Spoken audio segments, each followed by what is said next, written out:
বিসমিল্লাহির রহমানির রহিম। প্রিয় শিক্ষার্থীবৃন্দ, আসসালামু আলাইকুম। আমি মোহাম্মদ সৈয়দুজ্জামান খান, প্রভাষক অর্থনীতি, জাঙ্গালিয়া ইউনিয়ন উচ্চ মাধ্যমিক বিদ্যালয় অনলাইন ক্লাসের পক্ষ থেকে সবাইকে শুভেচ্ছা। তো প্রিয় শিক্ষার্থীবৃন্দ, আশা করি তোমরা ভালো আছো, সুস্থ আছো, আমরা এই কামনাও করি। তো আমরা গত ক্লাসে আমরা উৎপাদন সম্ভাবনা রেখা সম্পর্কে আলোচনা করেছিলাম। এটা অর্থনীতির একটা গুরুত্বপূর্ণ বিষয় যে উৎপাদন সম্ভাবনা রেখার সাহায্যে আমরা কি কি বিষয় আমরা অর্থনীতির বিষয় নিয়ে আলোচনা করতে পারি। এই জন্য একটা অর্থনীতির গুরুত্বপূর্ণ বিষয় হচ্ছে উৎপাদন সম্ভাবনা রেখা। কেন? আমরা প্রতিনিয়ত যে সমস্যার সম্মুখীন হই, কি উৎপাদন করব, কতটুকু করব, কি উপায়ে করব, কার জন্য করব, এগুলো একটা অর্থনৈতিক সমস্যা। তো ওই সমস্যার সমাধান করার জন্য আমরা এই বিষয়টাকে চিত্রের সাহায্যে যদি আমরা বিষয়টা উপস্থাপন করি, তাহলে বিষয়টা তোমাদের ধারণাটা সুস্পষ্ট হবে। তো আমরা গত ক্লাসে কি আলোচনা করেছিলাম, তোমরা খাতা কলম খুলে নাও, লিখে নাও। উৎপাদন সম্ভাবনা রেখা।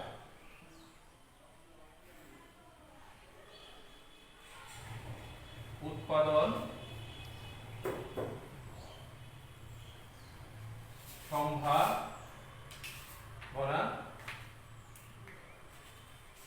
রেখা, এটাকে PPC,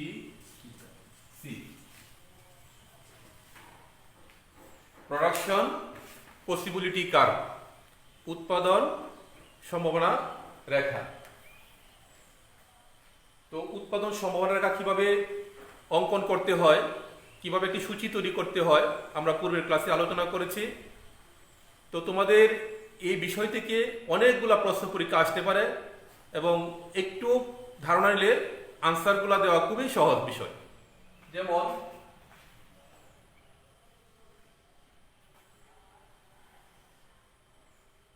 ও এক্স এটাকে বলা হয় ভূমি অক্ষ, ও ওয়াই এটাকে বলা হয় কি লম্ব অক্ষ।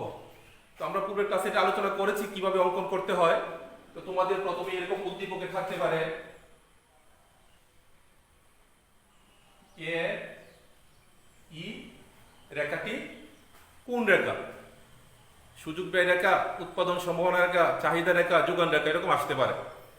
তো তোমরা উৎপাদন সম্ভাবনা রেখা সাধারণত কিরকম হয়, মূল বিন্দুর দিকে উত্তল। যে কেন এই রেখাটা হচ্ছে কি সীমানা রেখা।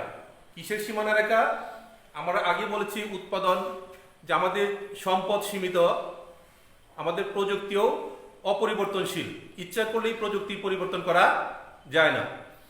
তো এই জন্য প্রথমেই বলা ছিল যে উন্নত শর্তের মধ্যে যে নির্দিষ্ট সম্পদ এবং নির্দিষ্ট প্রযুক্তি সাপেক্ষে বা বিদ্যমান প্রযুক্তি সাপেক্ষে আমরা যদি সম্পদকে সর্বোচ্চ ব্যবহার করি, তাহলে আমি এই এ ই রেখার উপর অবস্থান করতে পারি।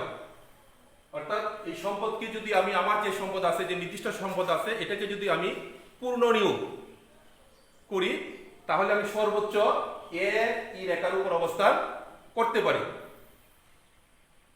তাহলে এই এ ই রেখা হচ্ছে অর্জনযোগ্য সীমানা রেখা বা সম্পদের দক্ষ ব্যবহার রেখা।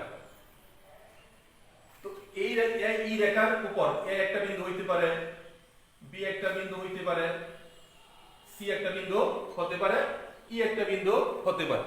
তাহলে এই যে এ বি সি ই বিন্দু, এই সবগুলো বিন্দু হচ্ছে কি আমার চয়েসের বিন্দু। অর্থাৎ আমি এ বিন্দুতে উৎপাদন করতে পারি, বি তেও করতে পারি, সি তেও করতে পারি, ই তেও করতে পারি। এখন একজন উৎপাদনকারী সে চিন্তা করবে সে কি এ তে করবে, না বি তে করবে, না সি তে করবে, না ই তে করবে। যদি আমরা এ তে উৎপাদন করি তাহলে এক্স এর পরিমাণ 0, যদি আমরা ই তে উৎপাদন করি তাহলে ওয়াই এর পরিমাণ 0। যদি এটা হয় এক্স দ্রব্য, লম্ব দিকে যদি হয় ওয়াই দ্রব্য, তাহলে আমরা এ তে উৎপাদন করতে পারি, বি তেও করতে পারি, সি তেও করতে পারি, ই তেও করতে পারি। কেন? এই বিন্দুগুলো হচ্ছে আমার সীমানা রেখার উপরে, সম্পদের দক্ষ রেখার উপরে। এখন তোমাদের তাহলে এটা কি রেখা, তোমরা এটা দেখেই বুঝতে হবে এটা কি উৎপাদন সম্ভাবনা রেখা। আচ্ছা, এখন তোমাদের প্রশ্ন আসতে পারে এই বিন্দুগুলার বাহিরে একটা বিন্দু হইতে পারে, ধরলাম এক বিন্দু, এবং এই রেখার ভিতরে একটা বিন্দু হইতে পারে জি বিন্দু। এখন যদি তোমাকে বলা হয় যে এই বি বা সি বিন্দুর চেয়ে এক বিন্দু অনেক উপরে অবস্থিত, তাহলে বি বিন্দু সি বিন্দুর চেয়ে এক বিন্দুতে উৎপাদনের পরিমাণ বেশি, তাহলে কি আমাকে কি এক বিন্দুতে উৎপাদন করা সম্ভব? তাহলে কি যদি বলা হয় আমি বি তে বা সি তে না করে আমি এক বিন্দুতে উৎপাদন করব, তাহলে কি সম্ভব? আপাতত সম্ভব না। কেন সম্ভব না? বলাই হচ্ছে আমার যে সম্পদ আছে, যে প্রযুক্তি আছে, ওই প্রযুক্তিকে যদি আমি পূর্ণ নিয়োগ করি তাহলে আমি এ বি সি ই বিন্দুর উপর অবস্থান করতে পারি। যদিও এক বিন্দু অধিকতর উৎপাদন নির্দেশ করে, কিন্তু এই বর্তমান প্রযুক্তি সাপেক্ষে আমাকে এক বিন্দুতে উৎপাদন করা সম্ভব নয়। আচ্ছা, এখন যদি বলা হয় যদি আমি জিতে উৎপাদন করি তাহলে কি হবে? জিতে উৎপাদন করা সম্ভব। জিতে কেন? এ বি সি ই বিন্দুর ভিতরে একটি অবস্থান জি বিন্দু, জি বিন্দুতে উৎপাদন করা সম্ভব। যদি আমি জিতে উৎপাদন করি তাহলে কি হবে? উৎপাদন কম হবে, অর্থাৎ সম্পদের অদক্ষ ব্যবহার হবে। অর্থাৎ আমার যে সম্পদ আছে ওই সম্পদকে যদি আমি ব্যবহার করতে না পারি তাহলে আমাকে কি এই ভিতরের কোনো অবস্থানে উৎপাদন করতে হবে। ভিতরে যদি আমি যে বিন্দুতে উৎপাদন করি তাহলে সেটা হবে কি আমার সম্পদের অদক্ষ ব্যবহার। আর সম্পদের যদি অদক্ষ ব্যবহার হয় তাহলে কি হবে? উৎপাদন কম হবে, অর্থাৎ আমার সম্পদকে আমি সঠিক কাজে লাগাইতে পারতেছি না। আমার উৎপাদন জির চেয়ে বি সি অনেক বেশি হবে, আমার বি বা সিতে যাওয়া সম্ভব যদি আমি কি করি? সম্পদের দক্ষ ব্যবহার করি, সর্বোচ্চ পূর্ণ নিয়োগ করি, তাহলে আমি এ বি সি বা ইতে পৌঁছতে পারবো। জি বিন্দু হচ্ছে অর্জনযোগ্য কিন্তু কম উৎপাদন, আর এফ বিন্দু হচ্ছে অর্জন অযোগ্য। তাহলে এটা হচ্ছে কি? অর্জন অযোগ্য। আর এফ বিন্দু হচ্ছে কি? কম উৎপাদন। আচ্ছা, যদি আমরা জিতে উৎপাদন করি তাহলে কি হবে? উৎপাদন কম হবে, আর উৎপাদন যখন কম হয় তখন কি হবে? খাদ্য ঘাটতি দেখা দিবে, মাথাপিছু আয় কমবে, বেকারত্ব দেখা দিবে, অর্থনৈতিক মন্দা দেখা দিতে পারে। কাজে এই এবিসি হচ্ছে কি? সম্পদের বাউন্ডারি রেখা বা সীমানা রেখা, অর্জনযোগ্য অঞ্চল বা সম্পদের দক্ষ ব্যবহার রেখা বা উৎপাদন সম্ভাবনা রেখা।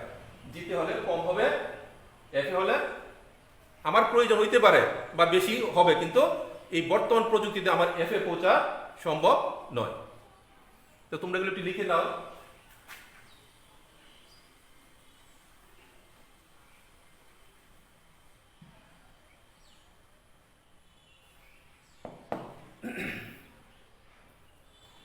তো উৎপাদন সম্বন্ধে আরো অনেকগুলো প্রশ্ন আসতে পারে, তোমরা একটু খেয়াল করো। যেমন উৎপাদন সমান হচ্ছে এ বি সি ই বা এ ই রেখা। এখন যদি কোনো কারণে যদি এই রেখাটা শিফট করে তাহলে আমরা কি বুঝবো? এই রেখার উপর বি সি, তাহলে এই এ ই রেখার চেয়ে ধরলাম আমরা কে এল একটি উৎপাদন সম্ভাবনা রেখা যা এ ই রেখার উপরে অবস্থান করে।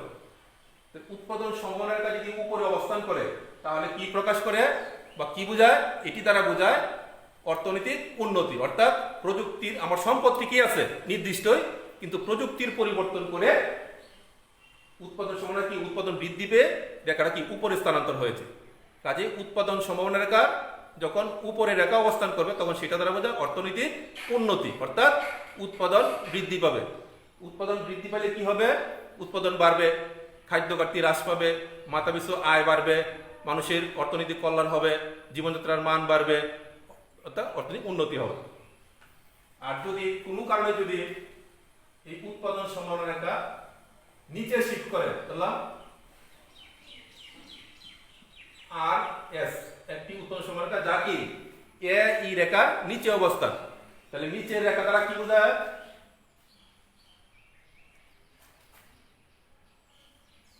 অর্থনৈতিক মন্দা।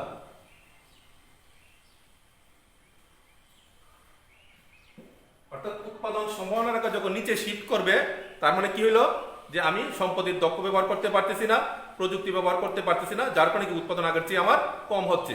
যার দ্বারা কি বোঝায়? অর্থনৈতিক মন্দা, কম উৎপাদন, বেকারত্ব বৃদ্ধি ইত্যাদি অর্থনীতি প্রকাশ করে। তাহলে পরিকল্পনা আসতে পারে যে এই এ ই রেখা বা পিপিসি 1, পিপিসি 2, পিপিসি 3, পিপিসি 2 দ্বারা কি প্রকাশ করে? অর্থনীতির উন্নতি। বা উপরে যখন স্থানান্তর হবে সেটা দ্বারা কি? অর্থনীতির উন্নতি। আবার পিপিসি যদি নিচে স্থানান্তর হয় তাহলে কি বোঝায়? অর্থনীতির মন্দা। অর্থাৎ কম উৎপাদন, স্বল্প উৎপাদন বা আবার সম্পদ থেকেও আমি সঠিক ব্যবহার করতে পারতেছি না। যেমন অনেকে দেখা গেছে কি যে সম্পদ আছে ঠিকই কিন্তু সে ভাগ পায় না। কেন পায় না? সে সম্পদ ব্যবহার করতে পারে না। আবার অনেকে দেখা গেছে কি তোমার এই জমি নিয়ে বা তোমার দোকান নিয়ে কি সে অধিক আয় করতেছে, তার মানে কি সে তোমার সম্পদকে বেশি ব্যবহার করে, তোমাকেও মূল্য পরিশোধ করে, আবার সেও কি লাভবান হয়। তাহলে তোমরা চিত্রগুলো এঁকে নাও এবং খাতাগুলোয় প্রশ্নগুলো তোমরা অঙ্কন করে নিবে।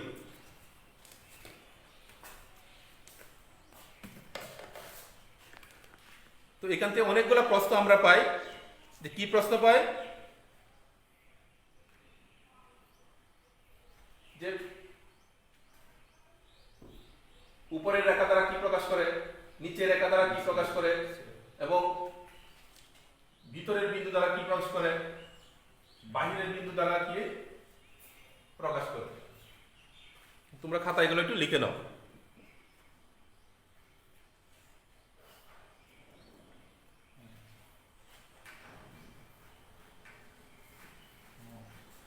তো প্রিয় শিক্ষার্থীবৃন্দ, তো আজকে তোমাদেরকে একটা বাড়ির কাজ দেব।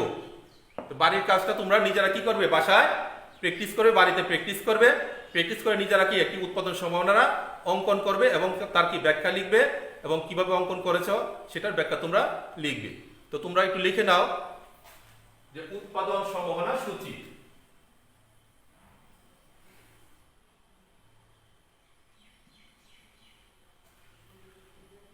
তোমরা বাড়ির কাজটা লিখে নাও। উৎপাদন সম্ভাবনা সূচি, সংমিশ্রণ এক্স দ্রব্য ওয়াই দ্রব্য এ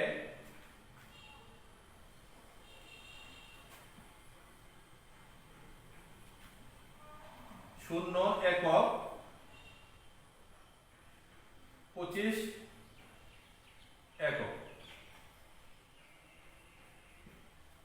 কি লিখছ?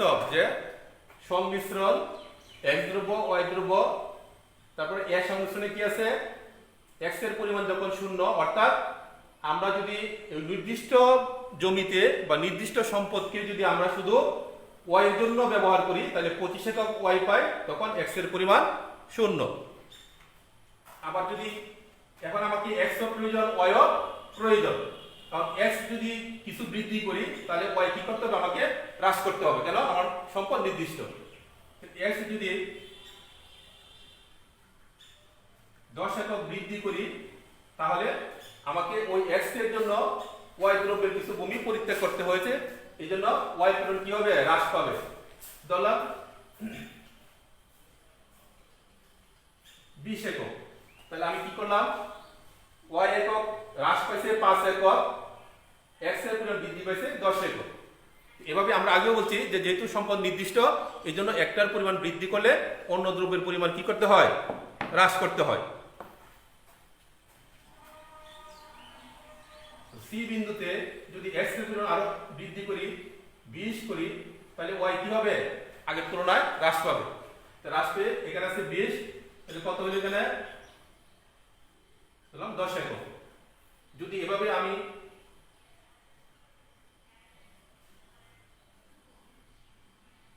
তাহলে